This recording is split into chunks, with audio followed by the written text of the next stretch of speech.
दोस्तों इस समय सोशल मीडिया पे आप कोई भी साइट खोलिए, फेसबुक खोलिए, ट्विटर खोलिए या इंस्टाग्राम खोलिए, एक मामला बहुत चर्चा में है।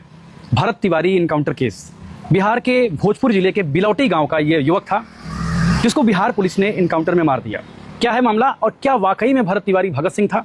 कई सारे लोग कह रहे हैं कि भगत सिंह का दूसरा रूप था। इसके बारे में भी बात करते हैं। ग्रेजुएशन उसने किया था, कुछ साल प्रतियोगी परीक्षा की उसने तैयारी की थी। उसके बाद सामाजिक कार्यों में उसने रुचि लेना शुरू किया।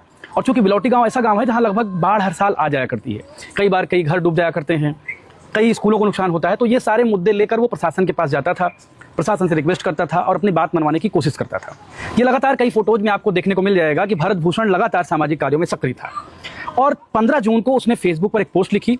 इस फेसबुक पोस्ट पर उसने एक पुलिस अधिकारी को मारने की धमकी दी और 16 जून को पुलिस उसके घर जाती है तो वो वहां नहीं मिलता है। पूरा वीडियो बहुत ध्यान से देखिएगा।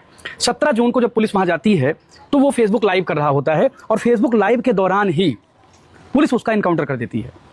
एक महत्वपूर्ण बात यह है कि पुलिस कहती है कि उसने मुठभेड़ में इनकाउंटर किया है, जबकि एक वीडियो में साफ तौर पर सामने आ रहा है कि भरत भूषण तिवारी अपनी पिस्टल पुलिस की ओर फेंक देता है। रख दिया जाता है, लीजिए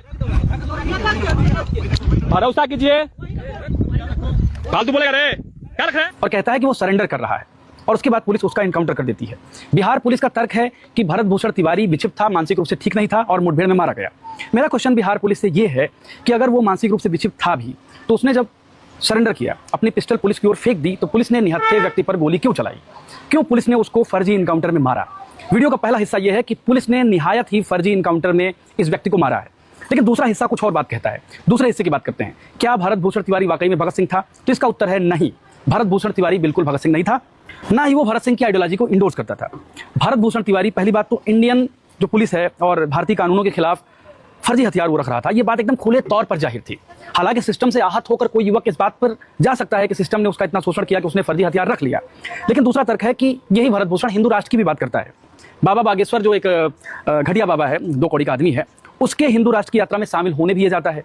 तो दूसरा एंगल ये है कि इसको भगत सिंह की विचारधारा से बहुत ज़्यादा पता नहीं था इसको, लेकिन एक बात थी कि सामाजिक रूप से व्यक्ति सक्रिय था और सामाजिक सक्रियता के कारण जब इसका इनकाउंटर किया गया तो वहाँ के लोग दुखी दिखाई भी दिए। लेकिन सवाल है कि भारत में उत्तर प्रदेश में ही न जाने कितने इनकाउंटर हुए। हर इनकाउंटर पर अगर इतनी हाय तौबा मचती तो शायद ये इनकाउंटर नहीं होते। इसीलिए जब इनकाउंटर हो, जब किसी व्यक्ति को मारा जाए तो उसकी जाति धर्म से ऊपर उठकर उसका विरोध करना चाहिए। लोकतंत्र में जुडिशरी सब कुछ डिसाइड करती है, कार्यपालिका सरकार का ये काम नहीं है कि वो किसी को शूट कर दे। इसलिए भरत भूषण तिवारी का इनकाउंटर निहायत ही फर्जी है। बिहार पुलिस को हाईली कंडेम करना चाहिए, बिहार सरकार को जिम्मेदारी लेना चाहिए, स्वतंत्र जांच की जानी चाहिए। लेकिन सवाल फिर आकर ठहर जाता है कि न जाने कितने इनकाउंटर के बाद अगर हम ऐसे जागते तो शायद ये इनकाउंटर्स नहीं होते। लोकतंत्र में इनकाउंटर्स का कोई स्थान कतई नहीं होना चाहिए। आप इस पर क्या सोचते हैं? कमेंट में अपनी राय जरूर दें।